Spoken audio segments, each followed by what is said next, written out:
Fala galera, beleza?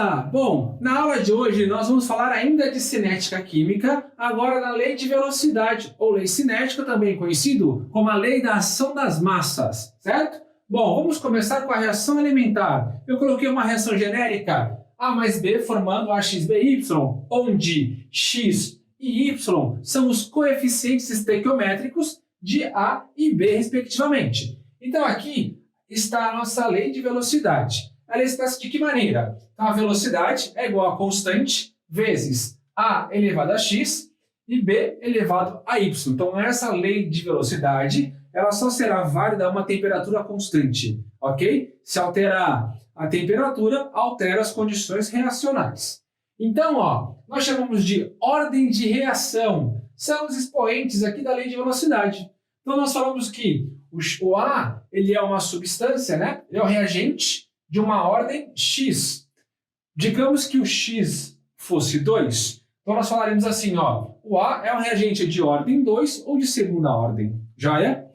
O B é de ordem y e a ordem global da reação aqui vai ser a soma dos coeficientes. Beleza?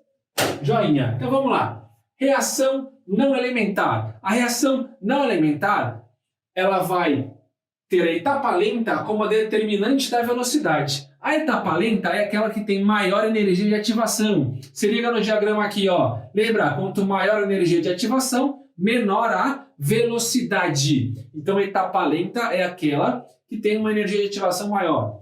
Então, pode ser mostrado para nós as etapas e ser informado com a etapa lenta. Então, a lei de velocidade ela não será igual à equação global.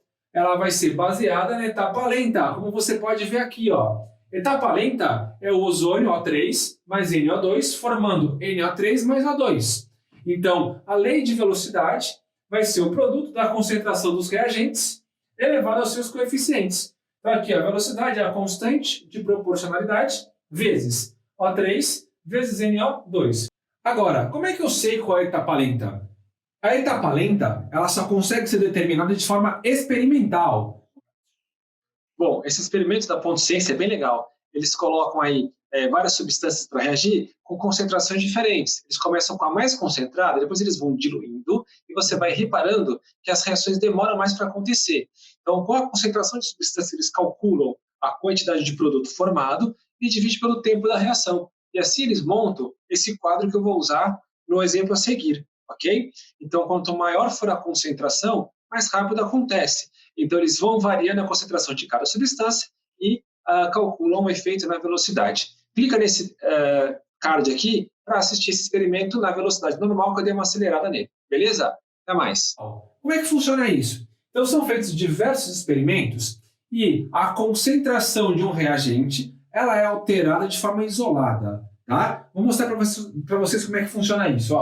Então, aqui, a primeira experiência foi a concentração de todas as substâncias 0,1 mol por litro, beleza? Velocidade 1 vezes 10 a menos 6 mol por litro. No segundo experimento, foi dobrada apenas a concentração do A2, tá? E com isso, a velocidade da reação também dobrou. Tá aqui de verdinho. Já do experimento 2 para o 3, dobrou-se apenas a concentração do B2, A foi mantida constante e C2 mantido constante. Com isso, a velocidade da reação aumentou em 4 vezes, certo? E para finalizar, de 3 para 4, foi mantida constante a concentração de A2 e B2 e foi dobrada a concentração de C2.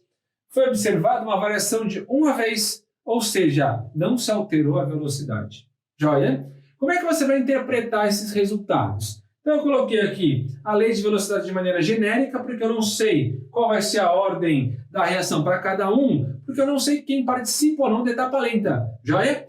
Beleza. O que você vai fazer? Então, você vai chamar de V1, certo? Essa expressão, que seria para essa experiência. Você vai fazer a mesma expressão, como eu coloquei aqui embaixo, V2, você vai colocar 2 vezes a concentração de A2 e 2 vezes a velocidade. Quando você divide uma pela outra, o que vai sobrar? Vai sobrar 2 elevado a x é igual a 2. Logo, o x vale 1.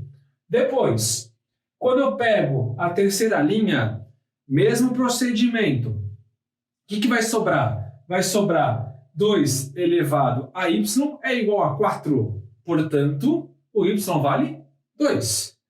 E para fechar, na quarta e a primeira linha, dividindo uma pela outra, vai sobrar que 2 elevado a z vale 1. Ou seja, z é 0. O que significa um reagente ter ordem 0? Significa que ele não participa da etapa lenta. Então, a lei de velocidade vai ser essa aqui. Velocidade vai ser A2 vezes B2 ao quadrado. Tranquilo? Beleza, então se liga no exercício. Bom, galera, então esse exercício do IME fala o seguinte, ó, a reação em fase gasosa, então é A mais B formando C mais D, onde Azinho e Bzinho são os coeficientes estequiométricos. Foi estudado em diferentes condições, tendo sido obtidos os seguintes resultados experimentais. Beleza, então, para essa reação, então a gente tem a lei de velocidade como sendo a constante vezes A elevado a Azinho vezes B elevado a Bzinho, certo? Então, seria dessa forma se nós tivéssemos uma reação elementar. Como não é uma reação elementar, então aqui eu não vou chamar de A, eu vou chamar de X, aqui eu não vou chamar de B, eu vou chamar de Y, beleza? Joia. Então, nós vamos analisar aqui os experimentos. Então, primeiro para o segundo experimento, nós temos a concentração de A dobrada e a manutenção da concentração de B constante, e isso provoca um efeito de 4 vezes na velocidade da reação, certo? Então, eu vou chamar aqui de V1 é igual a K vezes concentração de A elevado a X vezes concentração de B elevado a Y, beleza? E vou dividir pela segunda linha. A velocidade foi 4 vezes a velocidade inicial. A constante é a mesma. Aqui nós dobramos a concentração de A elevado a X vezes concentração de B elevado a Y. Então, B elevado a Y com V elevado a Y eu corto, V com V eu corto, K com K eu corto e A com A eu corto. Então, vai sobrar para a gente o seguinte, 2 elevado a x é igual a 4. Então, logo, x vale 2. Beleza? Joia. Agora, pegando o segundo para o terceiro experimento. Ó, a concentração já é constante e foi dobrada a concentração de B, e isso provocou um efeito de 4 vezes maior. Então, foi a mesma alteração na concentração, provocou o mesmo efeito. Então, aqui vai ser 2 elevado a y, deu 4, portanto, y vale 2.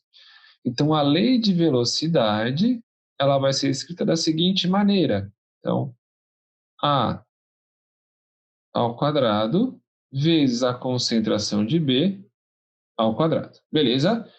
Joia. Então, para descobrir o valor da constante, nós vamos fazer o seguinte, vamos substituir aqui, ó. Então, vai ficar, vou pegar a primeira linha, 3 vezes 10 a menos 5. Então, aqui, mol vezes litro a menos 1 vezes hora a menos 1. Então, essa é a velocidade. É igual a constante vezes concentração de A, 10 a menos 3, mol, vezes litro a menos 1, ao quadrado, vezes a concentração de B, 10 a menos 3, mol, vezes litro, a menos 1, ao quadrado, que é mol por litro. Então, nós teremos que 3 vezes 10 a menos 5, mol, vezes litro a menos 1, vezes hora a menos 1. Se fosse uma prova teste, a unidade já viria pronta, né? Como não é prova teste, nós temos que fazer o cálculo aqui para achar a unidade. Então, 10 a menos 3, mol por litro a menos 1, vai ficar 10 a menos 6, mol ao quadrado vezes litro a menos 2, vezes 10 a sexta, mol ao quadrado, vezes litro a menos 2. Então, nós chegamos que a constante vai ser igual a 3 vezes 10 a menos 5, mol, vezes litro a menos 1, vezes hora a menos 1, sobre 10 a menos 6 com 10 a menos 6, 10 a menos 12, aqui é mol ao quadrado com ao quadrado a quarta, vezes litro a menos 4, certo? Beleza? Joia. Então, aqui vai ficar da seguinte maneira: 3 vezes 10 a sétima, vezes o mol a quarta sobre a menos 4, com 1 vai ficar mol a menos 3, vezes litro a menos 4 sobre litro a quarta, menos 1 litro a terceira. E a hora continua a menos 1. Então, a constante ela vai ser igual a 3 vezes 10 a sétima, mol a menos 3, vezes litro ao cubo, vezes hora a menos 1. Tranquilo? Joia! Até a próxima aula.